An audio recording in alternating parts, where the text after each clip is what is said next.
नमस्कार, मैं आपके साथ सोनू रंगा। आप देख रहे हैं जीन मिल। आज हम मौजूद है बुडाना के अंदर। जैसे कि आपको पता है कि कृष्णा देवी का एक बेरहमी से हत्या कर दी गई थी। जी हाँ, जहां पर बुडाना के अंदर काफी लोगों ने यहां पर धरना स्थल बनाया हुआ है और लगातार यहां पर ये धरना चला हुआ। काफी महिलाएं व बुजुर्ग यहां पर इकट्ठा हुए हैं और जो दोषी था वो सलाखों के पीछे है और जो निर्दोष है आज वो बाहर है, उसको बेरहमी से पिटा गया है।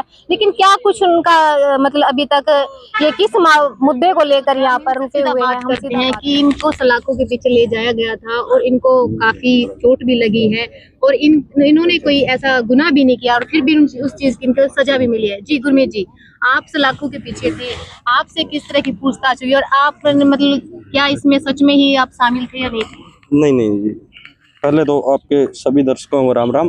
जी इसमें जी मैं तो एक वैसे इन्वॉल्व किया गया था जी। हाँ जी, इसमें कोई सच्चाई नहीं थी और सब एक झूठा प्रोपेगेंडा रचा गया था। जो उन्होंने टाइमिंग बताई उस टाइमिंग के हिसाब से मैं कैमरे के सामने बैठे हूँ।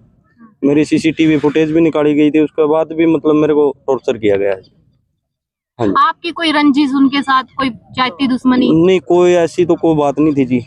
गांव में वो रहते थे, गांव में मैं रहता था जी। ऐसी कोई बड़ी इशू नहीं था जिसमें दो मर्डर कर देंगे। मैं इस चीज का तो कोई वो तक नहीं था। इससे पहले एक और मर्डर हुआ है कृष्णा देवी जी से पहले, वो आपके पिताजी थे? हाँ, वो पिताजी थे। वैसे तो मैं उनका भतीजा लगूं जी। हाँ जी। मैं गोद ले रखा हूँ जी उनकी। हाँ जी। तो फिर उनसे कोई जाति दुश्मनी हुई, कोई क्या सुनी हुई होगी?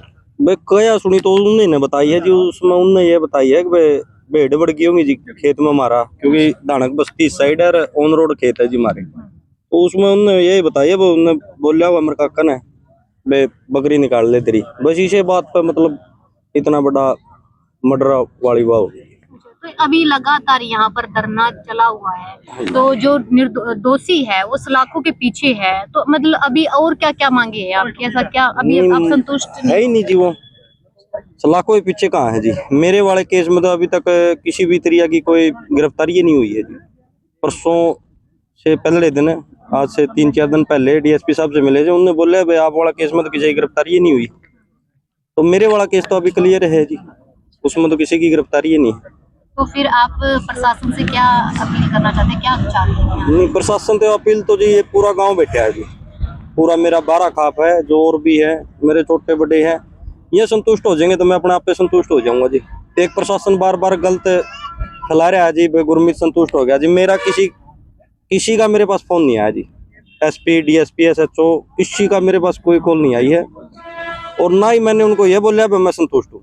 एक ये झूठा प्रोपेगेंडा चलाया जा रहा है जी केस को डाउन कर ले, धरने को उठाने के लिए।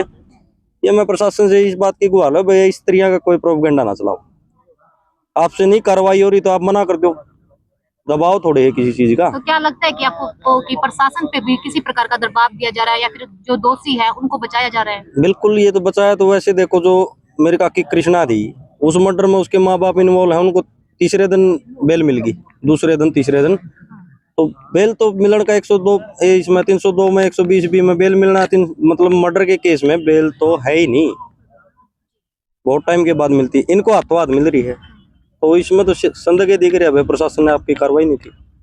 तो हमारे साथ विनय अत्री जी, खत्री जी हमारे साथ मौजूद है। हम उनसे भी बात लेना चाहेंगे जिन्होंने पूरी जानकारी है। जी, हमें थोड़ी सी डिटेल में बताइए कि किस तरह से ये वारदात को अंजाम दिया। जी, मैं गुरमीत वाले का तो मेरे को पहले पूरा मालूम नहीं था, पर मैं 16 तारीख को मेरी मम्मी मिसिंग हुई है, उसका हमें पता लगा है और घर से फ़ोन आया है। तो हम रात को आए हैं और स्टेडियम में भी देख के आए, डिग्गी में भी देख के आए और यहाँ पर पावर हाउस है उसमें भी देख के आए। या हम अपना नॉर्नून सारा जितना भी एरिया है उसमें सारा देख के आए और अगले दिन सुबह भी देख के आए।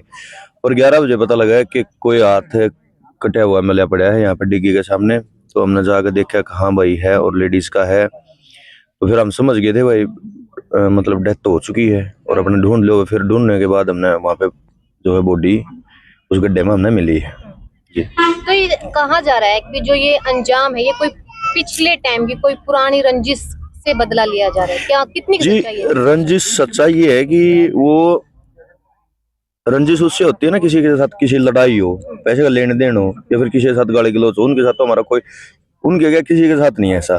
और मतलब कहने ना सारी अनोड़े अपने खेता में बकरी बकरी चराना या फिर जो भी जरूरतमंद चीजें हैं उनकी भाई लस्सी लेके जाना या अन्न ले लो भाई। ब्याह शादी में अपने जो भी है वो काम करें भाई, उनकी पैसा वैसा उनके शादी है उन्हें पैसा चाहिए।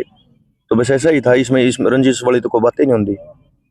तो जहां तक हमने बात भी की है लोगों से, लोगों ने भी कहा है कि जो हम उनके परिवार में भी बात की कि उनसे काफी मेल मिलाप था, तो जी। फिर ऐसा क्या कारण रहा है कि जो एक बेजुबान महिला जी को देखो, इतने बुरी तरीके से मारा? जी देखो, मेल मिलाप था सारा गांव ने भी रहा, सारा गांव में एक अकेले मेल मिलाप से।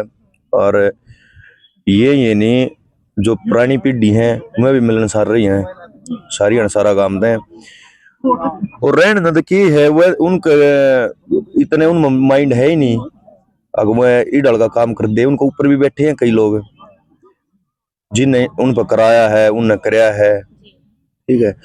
और 5 तारीख ने लड़ाई हुई थी चन रे 5 ने लड़ाई हुई थी। वो खेतों में बकरी बांट रहा था पे मेरा मम्मा ने कह दी भाई काट दे, जो इनके पिताजी थे। तो फिर उसने उसको लाठी मारी, वो उनके एक हाथ में था और एक पाँव में मतलब सरिया डर था कहने को। हाँ जी, उनको पाई जी कह सकते हैं। बेचारा पाइज था, उसका डंडे डुंडे मार दिए, फिर छुटा दिए, 1-2 आदमी होंगे फिर वो चले गए। जाने के बाद वो दोबारा आए हैं, इन्वेस्टिगेशन का शब्द बताऊं मई बाप ने, तो वो दोबारा आए हैं। पहले उनके मतलब उन्हें लठ मारे हैं, फिर वो पड़ गया उसको सुए मारे हैं, सुए मारे खुरपी मारी है, फिर ईट मारे को कुआं में फेंके है। हाँ जी। तो मतलब आपने कहा कि उसको इतना बेरहमी से मारा, तो इसके अंदर और भी कोई साजिश है, मतलब उस जो ये अपराधी है जी ओडड बालक थोड़ी ये काम कर सके है। 13 साल वाला 19 साल वाला बालक है, ये ऐसा काम थोड़ी कर सके। जिन दौरा फोन नहीं कदे वह काम थोड़ी कर सके हैं। चलो मान लो वो फोन हो आदमी भाई क्राइम ने देखता हो या क्राइम एपिसोड देखता हो सीखता हो कुछ, वो तो चलो थोड़ा मोटा मान भी ले। मैं नाम का शख्स है जो जी हाँ उसका नाम आ रहा है, हाँ। क्या उनका ही याद है? नहीं उनका ना होता तो आ नहीं जाता इस सारी खाप का गए बातें रखता या फिर कुछ। हाँ बतांदा भाई मैं बेकसूर हूँ यार, मेरे बच्चे में पूछ लो मैं इस चीज में हूँ नहीं वाला, वो अड़ांदा क्यों नहीं। ठीक है, फिर दोबारा वो इंटरव्यू दे है, इंटरव्यू में बोल रहा है भाई कि